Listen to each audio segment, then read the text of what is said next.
In the village of Nduka, where the earth was red and the sun knew every secret, there lived a proverb the elders loved to whisper: "The bird that flies closest to heaven carries blessings in its beak." But no one knew, not even the wisest among them, that destiny was about to prove it true. Hello, beautiful people. Welcome back to Tales by Sammuff, where we bring you the most touching, magical, and unforgettable African stories. If this is your first time here, welcome to the family. And to our loyal viewers, thank you for always coming back. Before we begin, please comment below and tell us, where in the world are you watching from? We love hearing from you. Now settle in, because today's story will remind you that no act of kindness, no quiet prayer, goes unnoticed by destiny.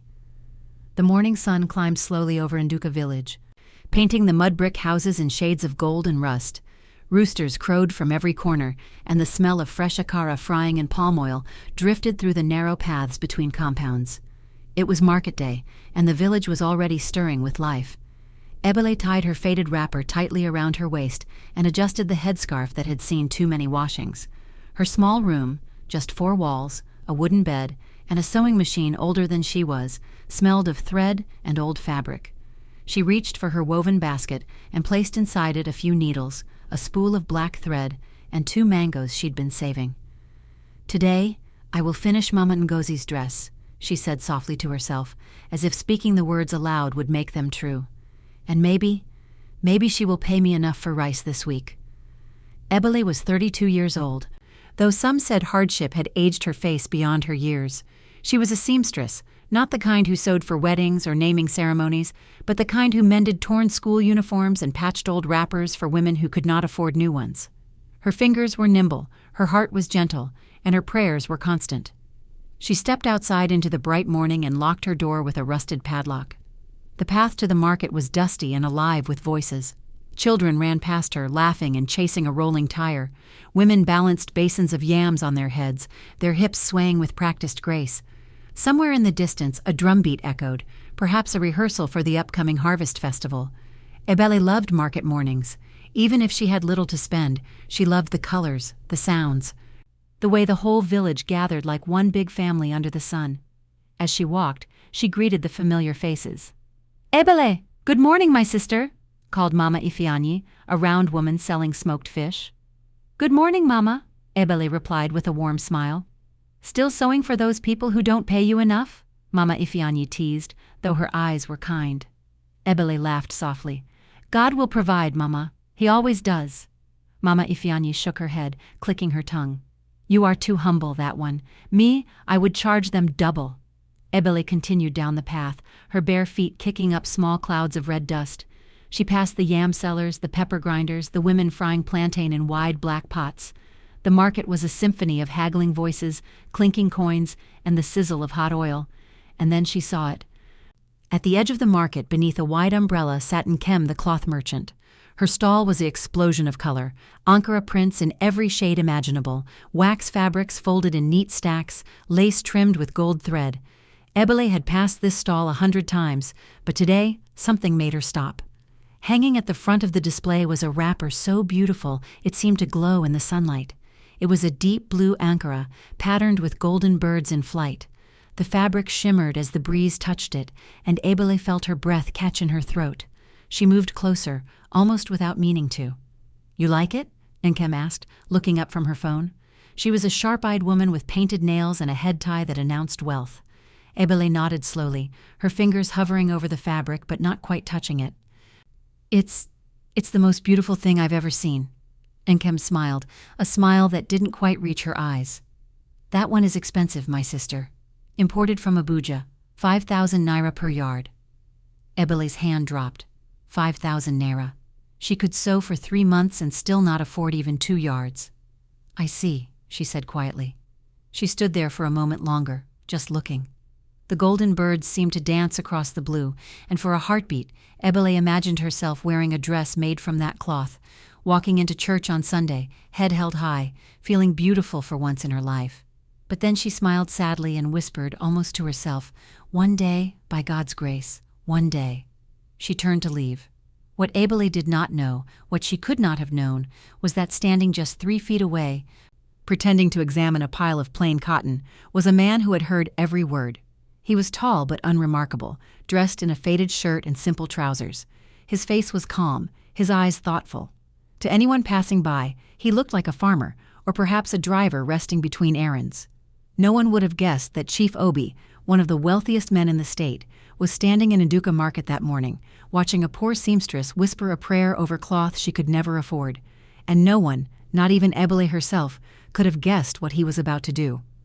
Chief Obi watched her walk away, her head slightly bowed, her basket swinging gently at her side. Something in his chest tightened. He had seen that look before, that quiet resignation, that gentle hope that refused to die, even in the face of impossibility. It was the same look his daughter used to have. He turned to Nduka, his voice low and steady. "That blue ankara, the one with the birds."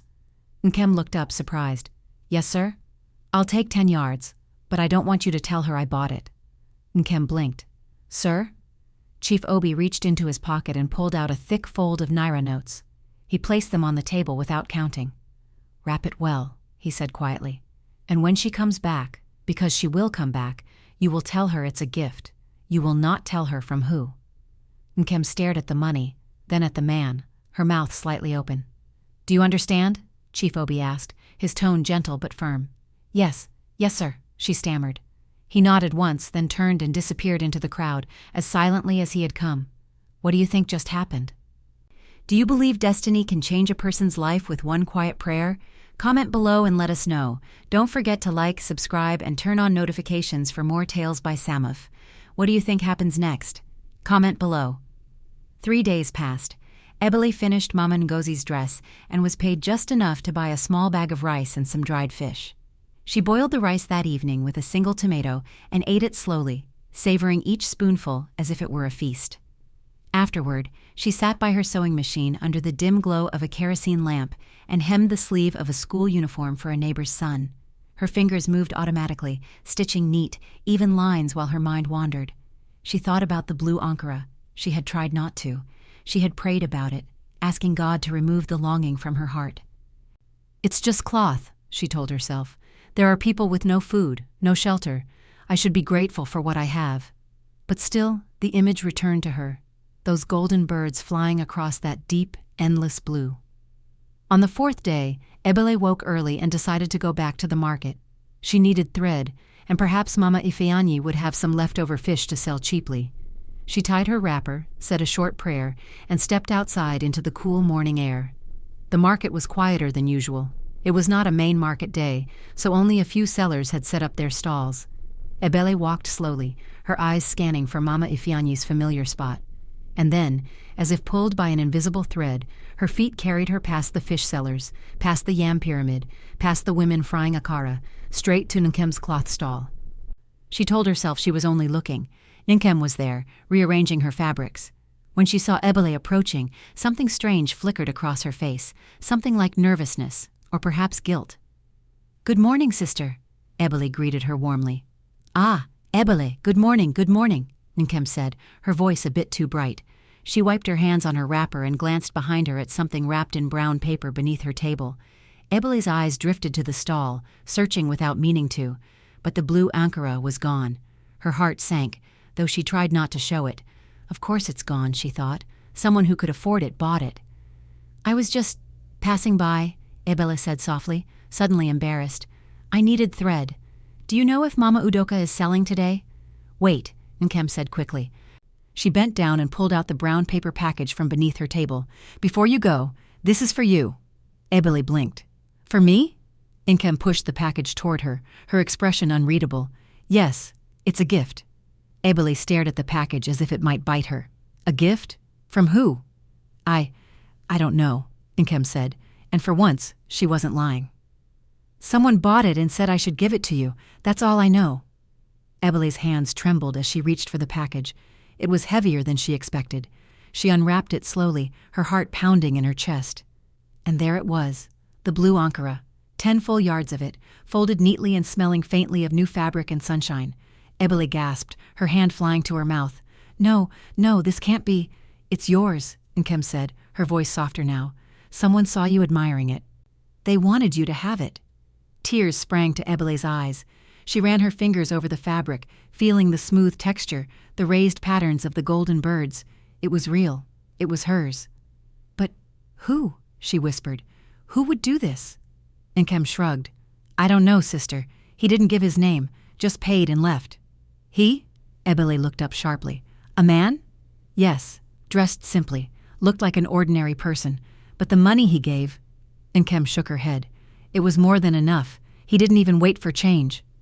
Ebele stood there, clutching the fabric to her chest, her mind racing.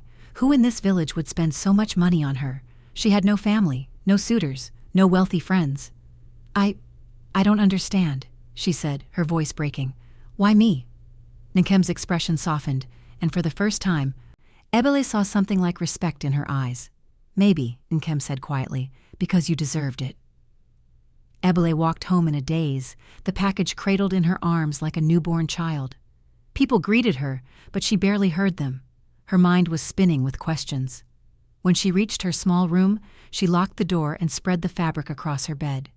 The blue seemed even more beautiful in the dim light, the golden birds catching every ray that slipped through the cracks in her wooden shutters. She knelt beside the bed and pressed her forehead to the cloth.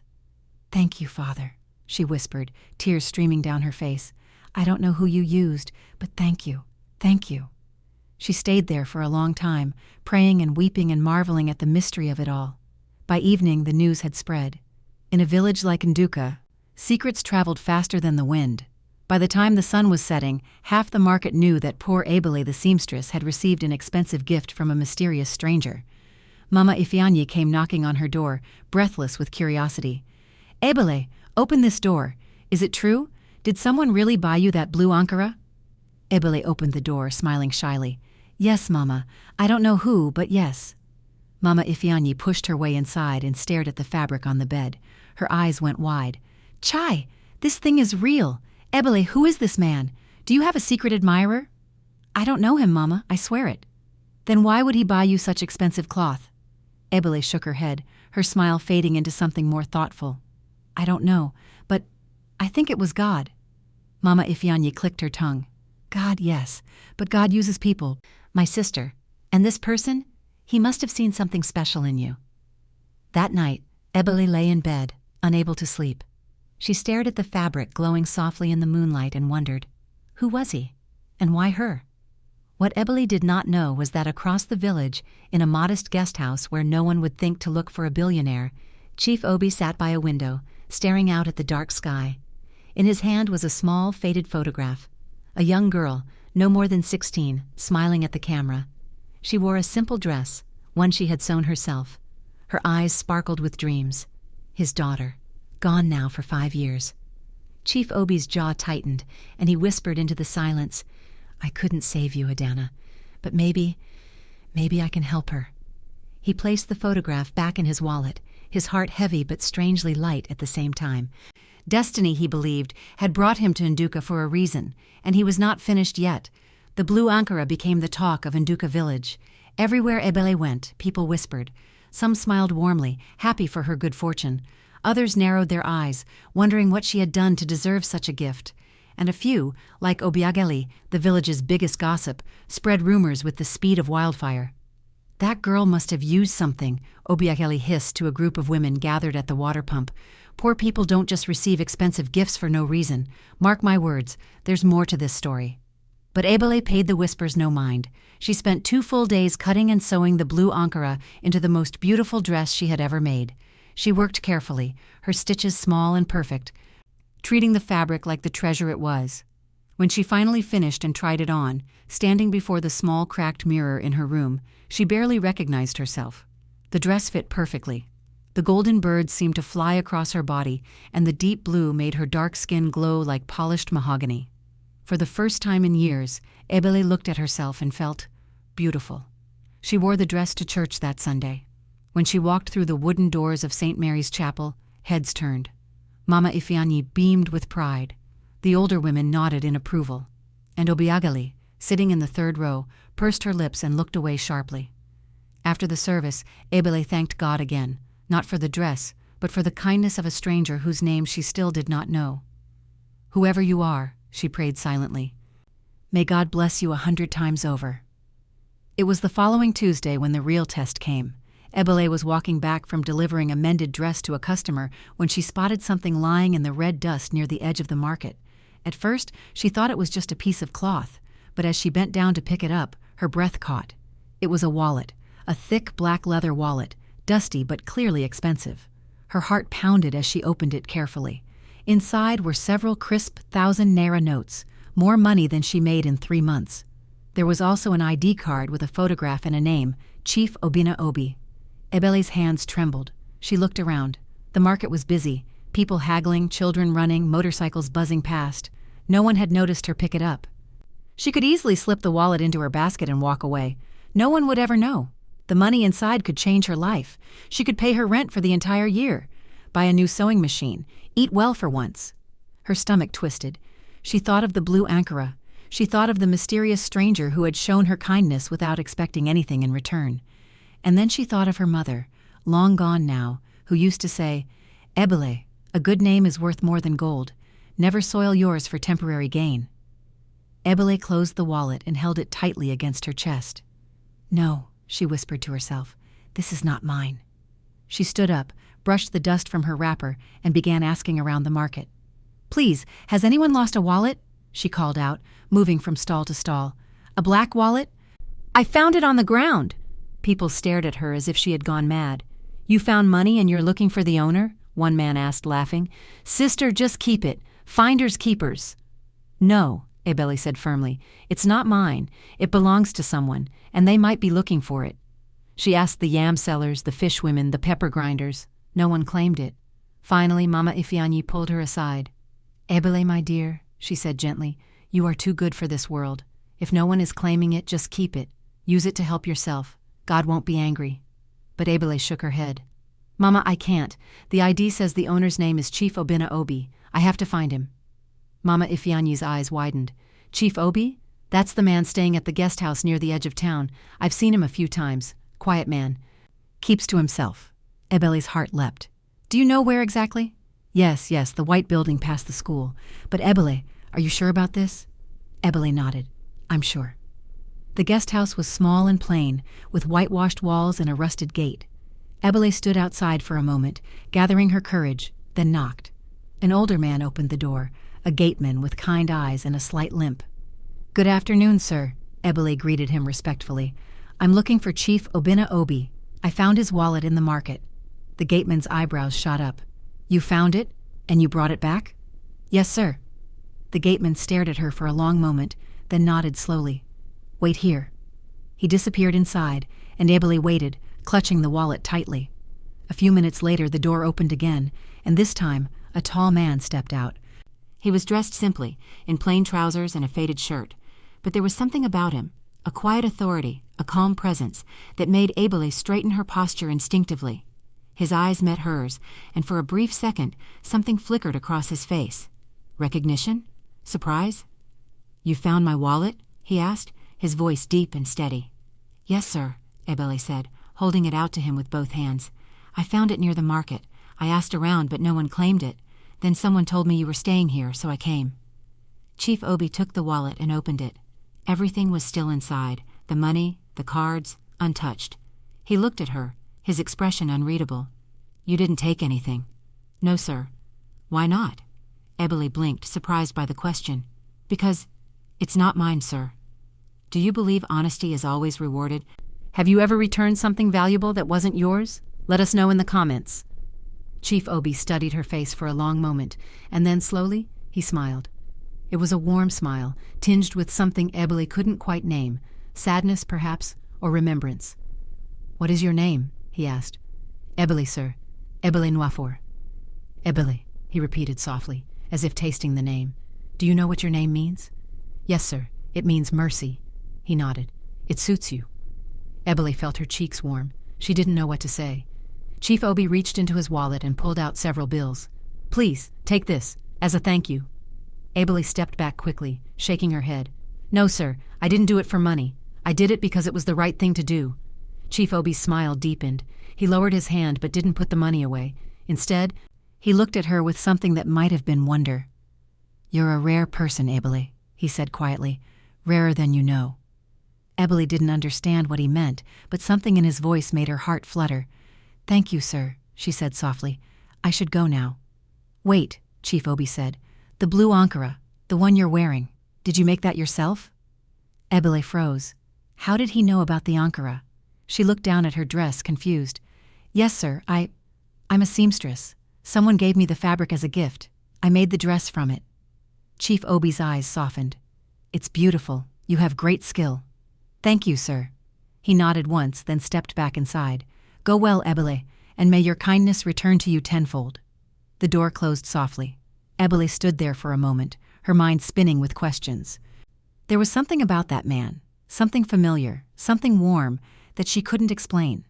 She turned and walked back toward the village, the late afternoon sun casting long shadows across the red earth. Behind her, standing at the window of the guest house, Chief Obi watched her go. In his hand, he still held the wallet, and in his heart, he made a decision. What do you think Chief Obi is planning? Do you think Ebele will discover his secret? Comment below. Don't forget to like, subscribe, and turn on notifications for more tales by Sammuff. What do you think happens next? Comment below. Word of Ebele's honesty spread through Nduka village faster than the first rains of the season. By evening, everyone knew the story. Poor Ebele the seamstress had found a wallet full of money, enough to change her life, and instead of keeping it, she had searched for the owner and returned it untouched.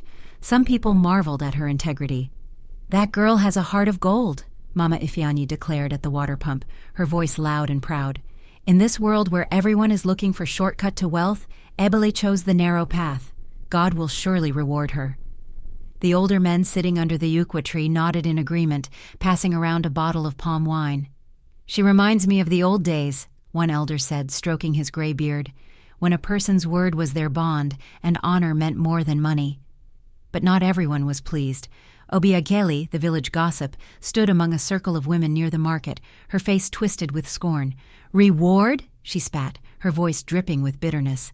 "What reward? She returned the money like a fool. If it were me, I would have kept it and thanked God for the blessing. Who returns money in this economy?" The women around her exchanged uncomfortable glances, but Obiageli wasn't finished. "And that dress she's wearing," she continued, her voice rising. "That expensive blue ankara, where did it come from?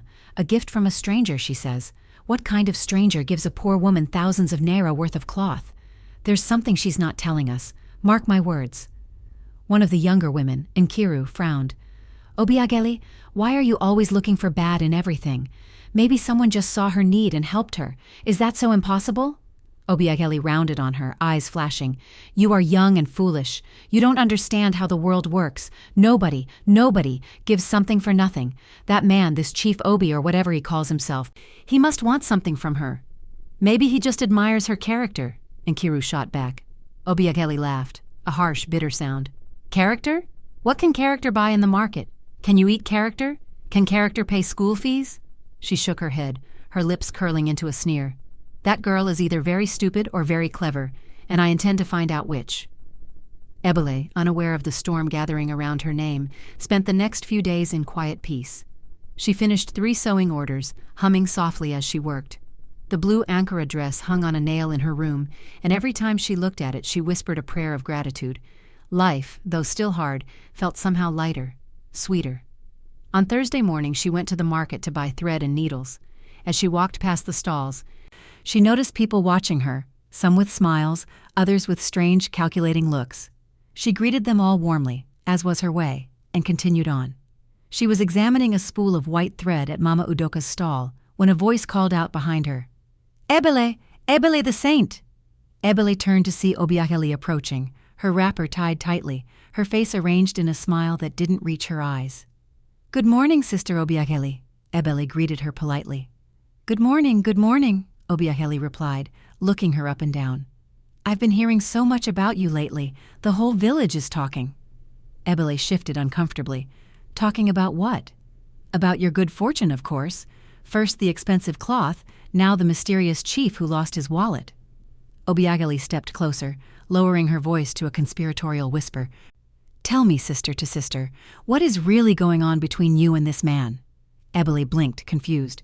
"Between me and who?" "This Chief Obi. Don't pretend you don't know what I'm talking about." "Sister Obiageli, I don't know what you mean. I only met him once when I returned his wallet. That's all. Obiageli's eyes narrowed. So you expect me to believe that a rich man just gave you expensive cloth for no reason, and then you just happened to find his wallet, and now there's nothing between you? There is nothing between us, Ebele said firmly, her patience beginning to wear thin.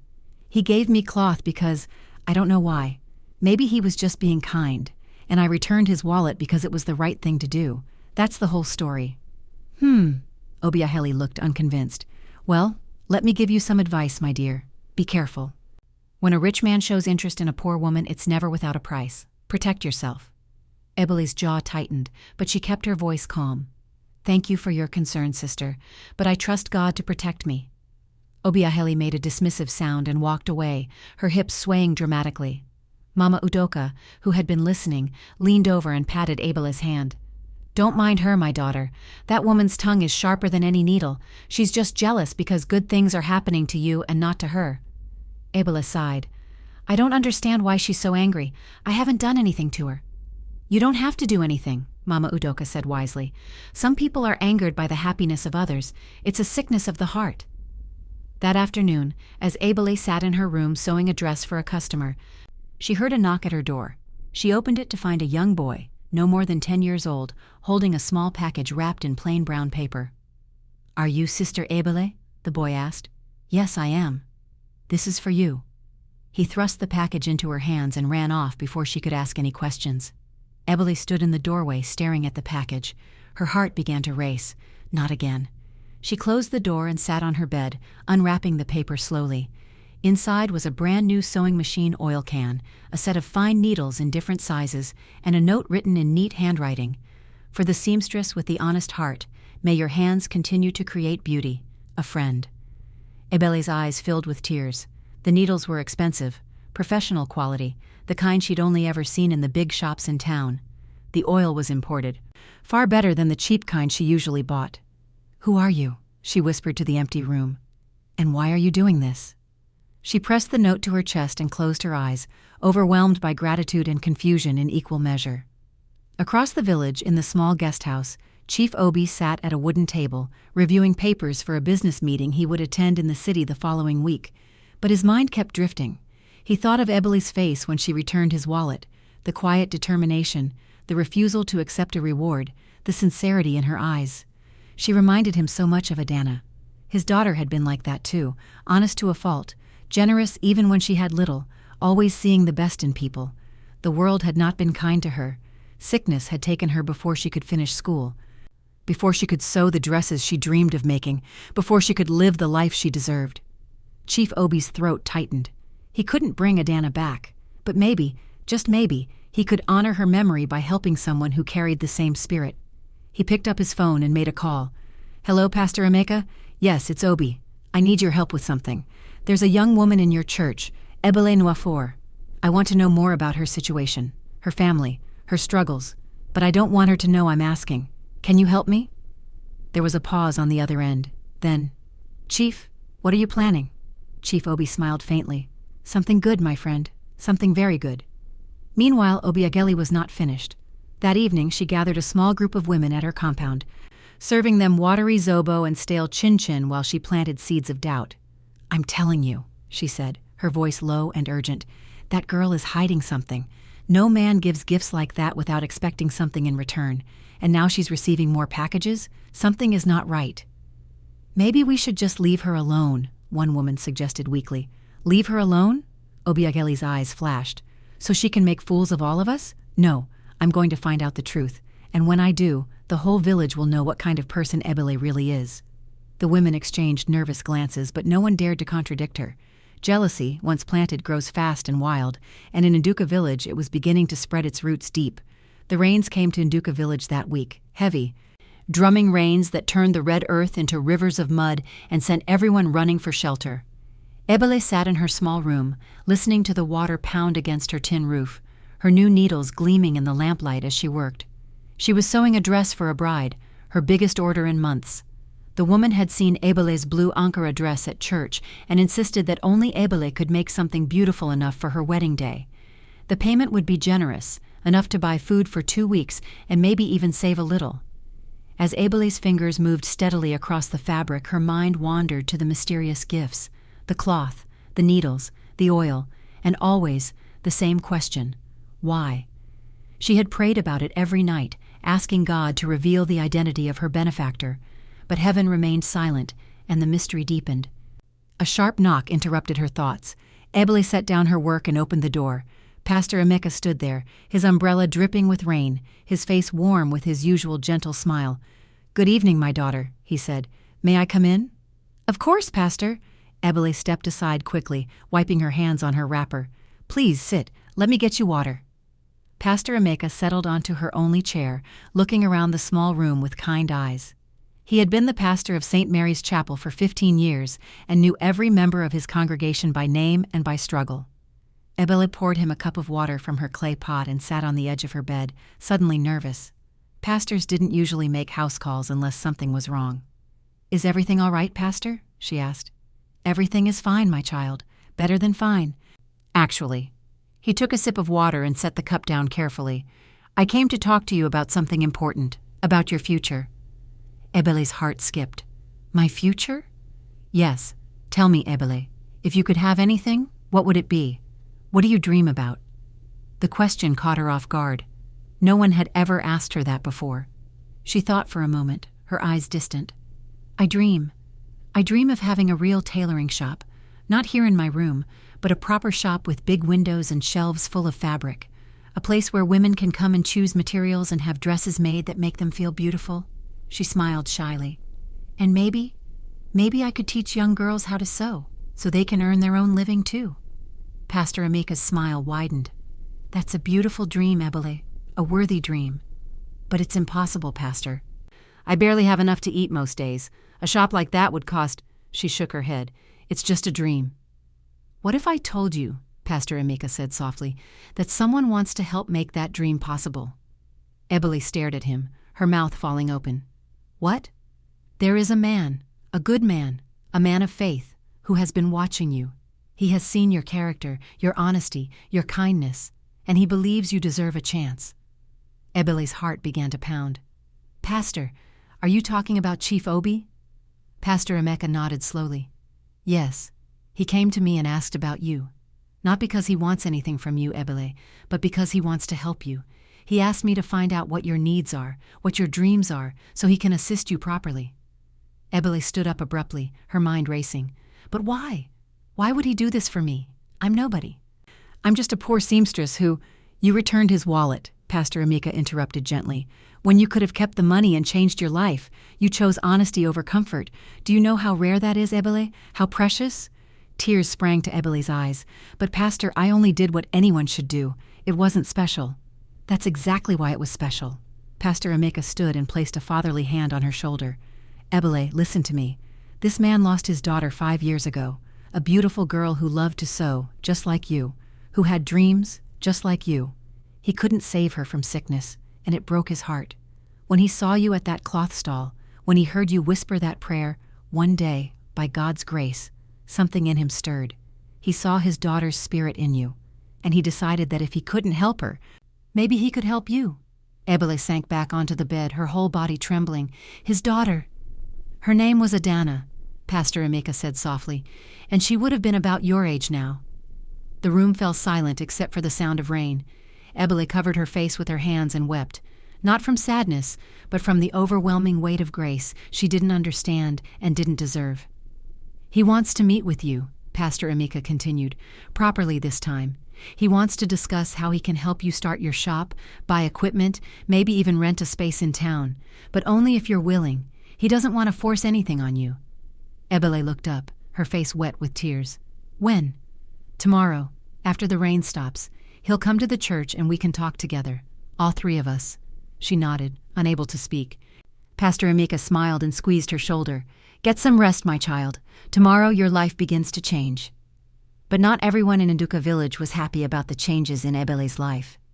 The next morning, as the sun broke through the clouds and turned the puddles into mirrors, Obiaheli was moving through the market like a woman on a mission. She had spent the entire night scheming, and now she had a plan. "That girl thinks she's so special," Obiaheli muttered to herself as she approached Nkem's cloth stall. We'll see how special she is when everyone knows the truth. Nkem? She called out sharply. The cloth seller looked up, her expression wary. What is it, Obiageli? I need to know something, and I need the truth. This Chief Obi who bought that blue ankara for Ebele, what did he look like? Nkem frowned. Why do you want to know? Just answer the question. Nkem sighed. He looked ordinary, tall maybe, dressed simply, spoke quietly. That's all I remember. And he paid how much? More than enough. Why are you asking me this? Obiageli leaned in close, her eyes gleaming with malice. Because I think that man is using Ebele. And I think she's either too stupid to see it or too clever and she's pretending. Either way, I'm going to expose her. Expose her for what? Nkem asked, exasperated. For receiving help? For being kind? For being a hypocrite, Obiageli spat, walking around the village like she's so humble, so holy, while a rich man is showering her with gifts. What will he want in return, eh? You think he's doing this for free? Nkem's face hardened. Obiageli, listen to yourself. You sound like a woman eaten up by jealousy. That girl has done nothing wrong. We'll see about that, Obiageli said darkly. We'll see. She turned and stormed off, her mind already planning her next move. That afternoon, Ebele walked to St. Mary's Chapel with her heart in her throat. She had worn her blue ankara dress. It felt right somehow, like honoring the kindness that had started it all. Her hands trembled as she pushed open the wooden door and stepped inside. Pastor Emeka was waiting for her, and beside him stood Chief Obi. He looked different in the light streaming through the chapel windows, taller, more dignified, yet still carrying that same quiet gentleness she had noticed before. When their eyes met, he smiled. Good afternoon, Ebele, he said warmly. Good afternoon, sir, she replied, her voice barely above a whisper. They sat together in the front pew, and for a long moment, no one spoke. Finally, Chief Obi broke the silence. I suppose you have questions, he said. Ebele nodded. Why me, sir? Why are you doing this? Chief Obi's expression grew distant, touched by an old pain. He reached into his pocket and pulled out a photograph, worn at the edges, clearly treasured. He handed it to Ebele. She looked down at the image of a young girl in a simple dress, smiling brightly at the camera. Her eyes were full of life, full of dreams. That was my daughter, Chief Obi said quietly. Adana. She loved to sew, just like you. She dreamed of opening a shop one day, of teaching other girls her skill, but she never got the chance. Ebele's throat tightened as she stared at the photograph. When I saw you at that cloth stall, he continued, his voice thick with emotion. When I heard you whisper that prayer, one day by God's grace, I heard Adana's voice. I saw her hope, her humility, and I knew I had to help you. Not because you need saving, Ebele, but because helping you is the only way I can honor her memory. A tear slid down Ebele's cheek and landed on the photograph.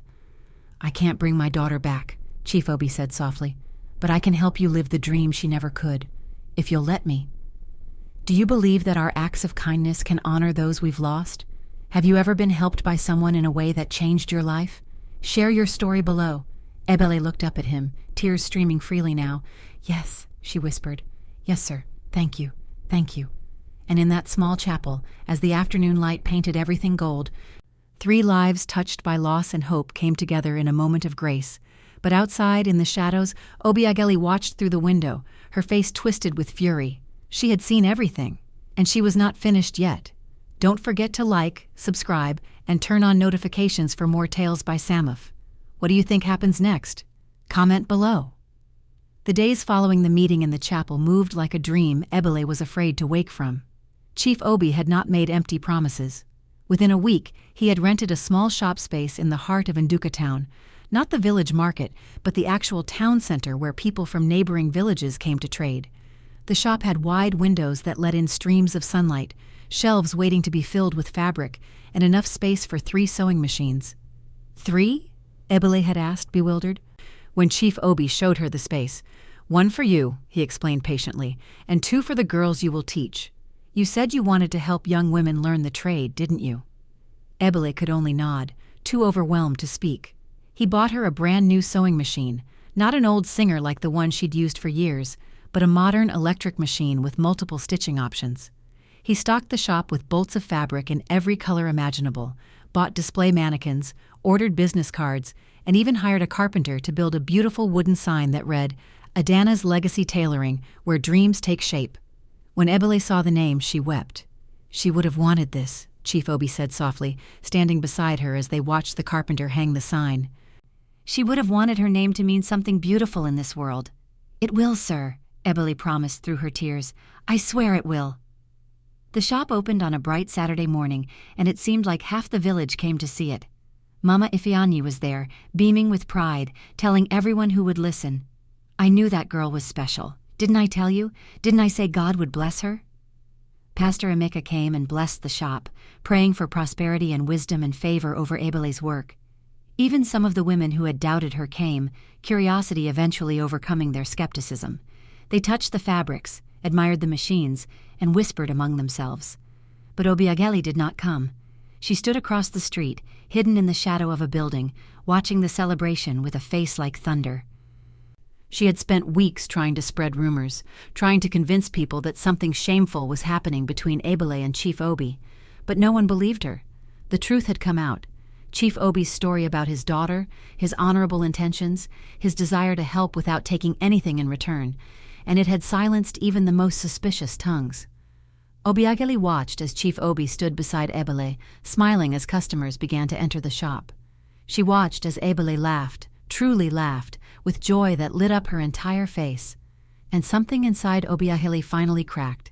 She turned and walked away, her footsteps heavy, her heart bitter but somehow tired.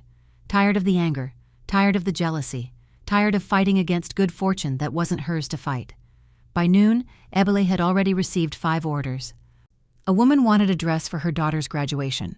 Another needed traditional attire for a wedding. A man asked if she could sew him 3 shirts for work. Each time, Ebele quoted fair prices, not too cheap to devalue her skill, but not so expensive that ordinary people couldn't afford her. Chief Obi had taught her that. "Charge what you're worth," he'd said, "but never forget where you came from." As the afternoon sun began to slant through the windows, casting golden patterns across the bolts of fabric, Chief Obi pulled Ebele aside. "Come," he said, "there's something I want to show you." He led her to the back room of the shop, a small space she'd assumed was for storage. But when he opened the door, she gasped. Inside was a bedroom, simple but complete, a bed with clean sheets, a small wardrobe, a table and chair, even a hot plate for cooking. "You've been living in that cramped room for too long," Chief Obi said. "This shop has living quarters above it, but until those are ready, you can stay here, safe, warm, close to your work." Ebele turned to him, tears streaming down her face for what felt like the 100th time that month.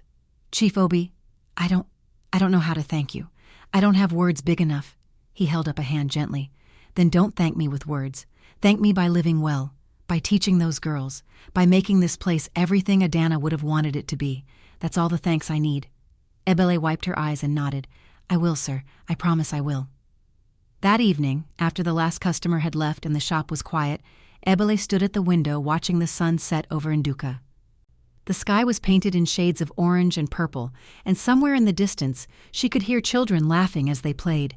The world felt different now, wider, brighter, full of possibility. She thought about the journey that had brought her here, the years of struggle, the hunger, the loneliness, the endless sewing by lamplight, wondering if things would ever change. And she thought about that morning at the cloth stall, when she had whispered a simple prayer. One day, by God's grace. God had heard her, not just heard. He had answered in ways she could never have imagined.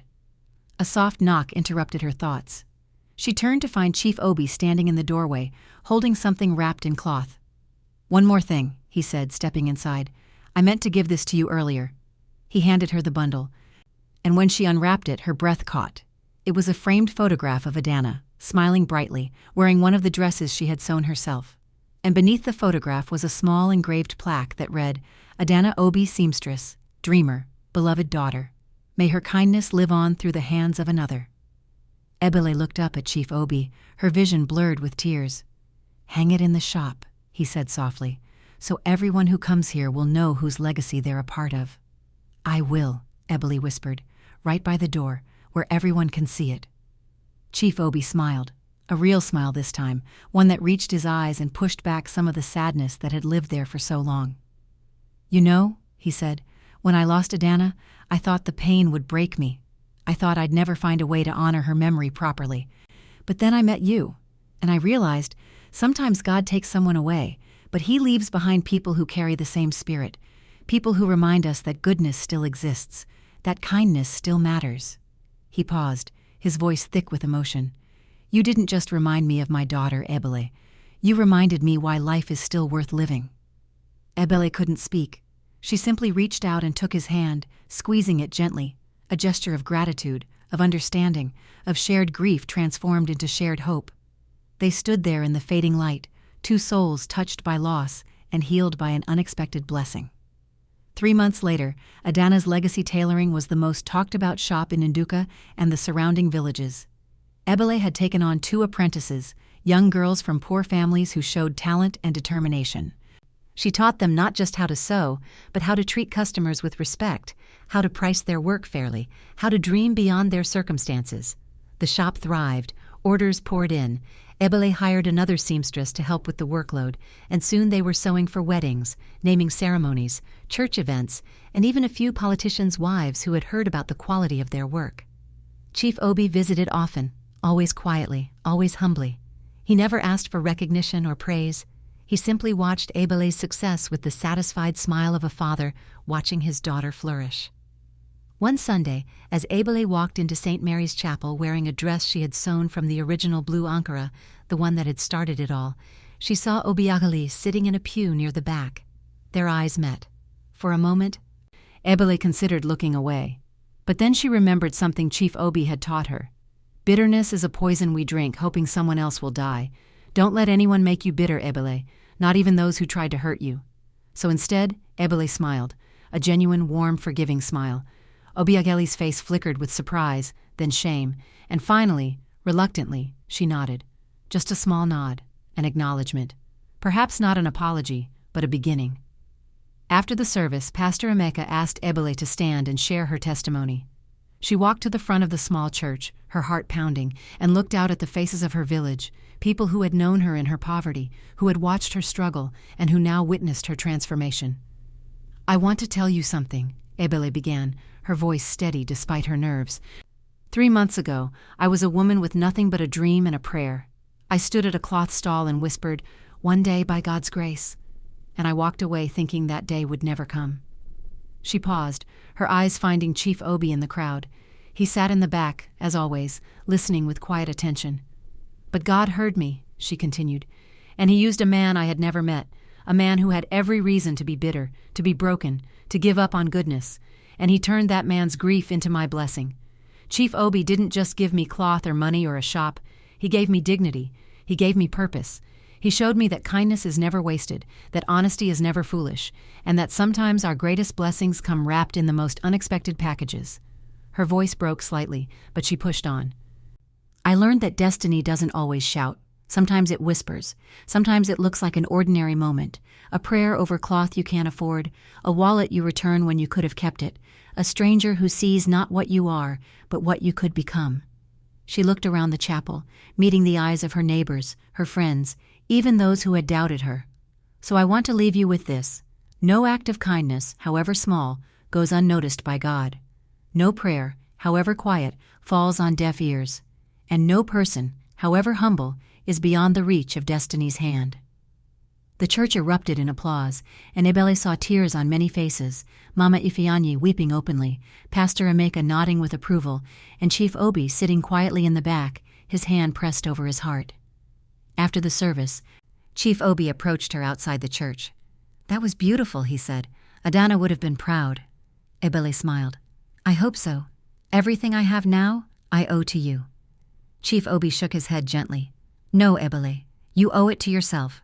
I only provided the opportunity. You provided the character. And that you had long before I ever met you." He reached into his pocket and pulled out an envelope. "What's this?" Ebele asked. "Open it later," he said, "when you're alone." "Chief Obi, please, just open it later."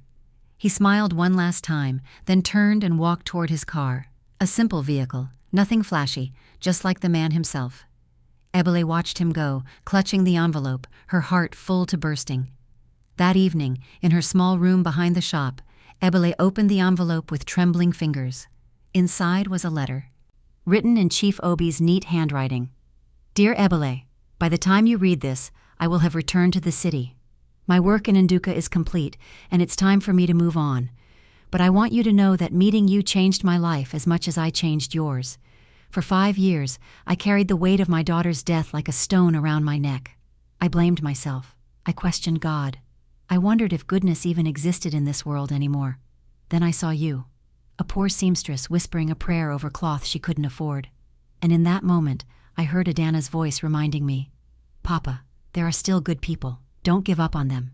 You reminded me that humility is strength, that honesty is wealth, that a simple act of returning a wallet can change 2 lives forever. The shop is yours, Ebele, completely. The rent is paid for 5 years. After that, I trust you'll be successful enough to pay it yourself. The sewing machines, the fabric, everything, it's all yours. But more than that, Adana's legacy is now in your hands. Teach those girls well. Lift up those who are struggling. Be the blessing to others that you were to me. And remember, you were never poor, Ebele. You were simply waiting for your season. With deep gratitude and affection, Chief Obina OBPS. The blue ankara looks even more beautiful on you than I imagined it would. Ebele clutched the letter to her chest and wept, tears of joy, of gratitude, of overwhelming grace. She thought about the proverb the elders loved to whisper, "The bird that flies closest to heaven carries blessings in its beak." And she finally understood. She had been that bird all along. 2 years later, Adana's legacy tailoring had expanded to 3 locations across the state. Ebele had trained 17 young women in the art of sewing, and 12 of them had opened their own small shops in their villages. Chief Obi visited twice a year, always quietly, always humbly. He and Ebele had become like family, not bound by blood, but by something deeper, shared loss transformed into shared purpose. Obiageli eventually came to the shop. She didn't apologize with words, but she brought her daughter to learn sewing from Ebele. That, Ebele understood, was her way of saying sorry. And every morning, as Ebele opened the shop and saw Adana's photograph hanging by the door, she whispered the same prayer. "Thank you, Father, not just for the blessings, but for teaching me that kindness is never wasted, honesty is never foolish, and destiny hides in the simplest prayers." And somewhere, perhaps in heaven, a young girl named Adana smiled. What did this story teach you? Have you ever experienced an unexpected blessing that changed your life? Share your testimony in the comments below. And remember, no act of kindness, however small, goes unnoticed by God. Thank you for watching Tales by Sammuff. Don't forget to like, subscribe, and turn on notifications so you never miss our powerful African stories. May your own season of blessing come soon. God bless you.